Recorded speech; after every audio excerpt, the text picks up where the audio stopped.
Bismillahirrahmanirrahim. Assalamualaikum warahmatullahi wabarakatuh. Alhamdulillah, wassalatu wassalamu ala rasulillah, wa ba'd. Saudara-saudariku, semoga senantiasa disehatkan oleh Allah Subhanahu wa Ta'ala. Alhamdulillah, kembali kita mendapatkan waktu luang yang diperkenankan oleh Allah Subhanahu wa Ta'ala untuk kita isi dengan berdiskusi berbagai hal yang boleh jadi teman-teman tanyakan, dan tentu kita akan bahas bersama, dan mudah-mudahan bahasan itu mudah dipahami dan diridhoi oleh Allah Subhanahu wa Ta'ala. Baik, langsung saja, ada beberapa yang ditanyakan dalam bentuk online ataupun juga nanti dalam bentuk pengajian offline yang dituliskan di kertas, sudah direkap di sini. Pertama dari online kita ingin sampaikan dari akun @yasmin, kemudian Saka.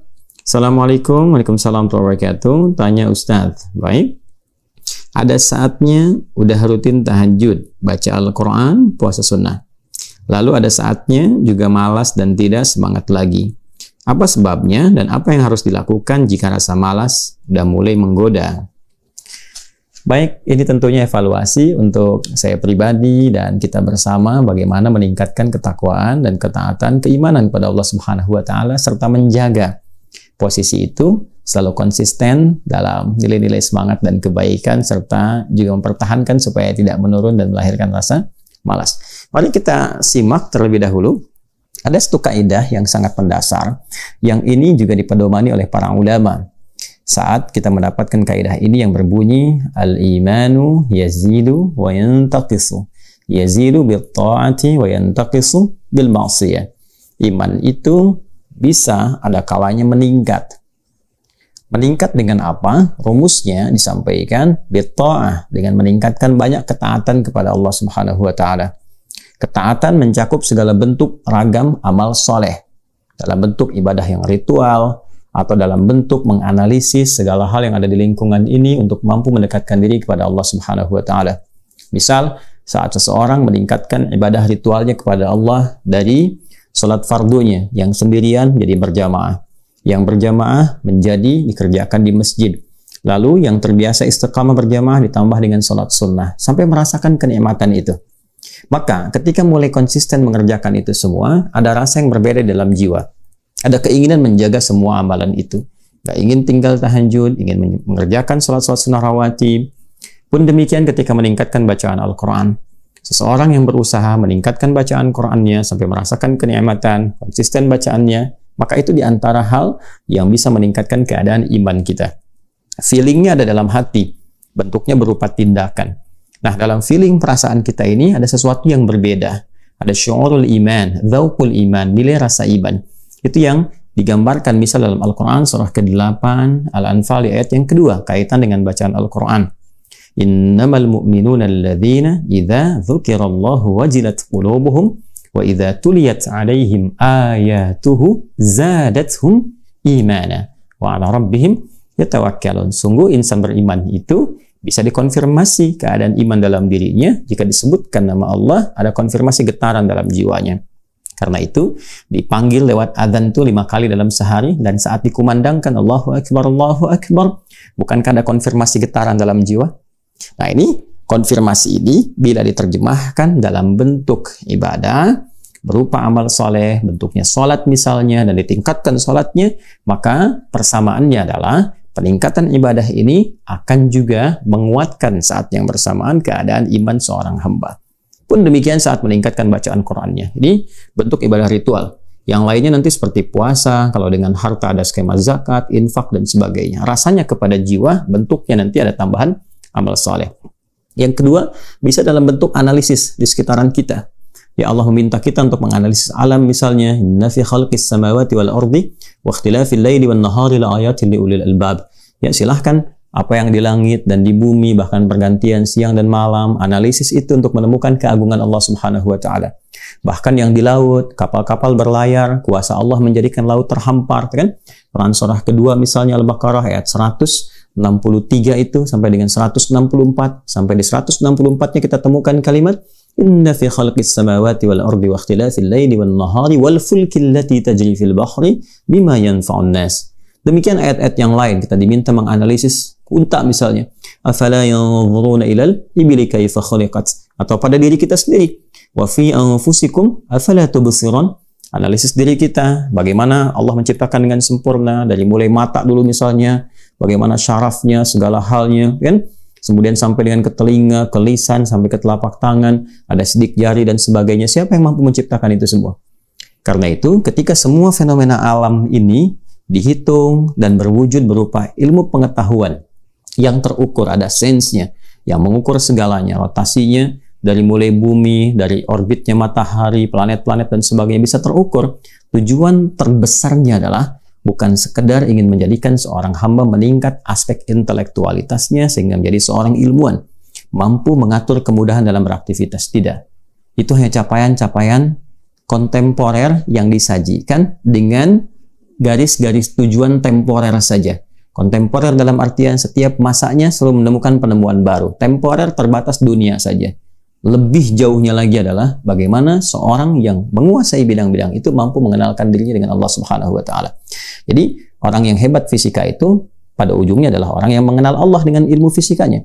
Orang yang hebat geologinya itu orang yang mampu mengenal Allah lewat titipan ilmu itu. Karena tidaklah desain ilmu itu dihadirkan bukan sekedar untuk menghitung dan memudahkan kehidupan, tapi lebih untuk mengenali siapa yang mampu menciptakan semua ini.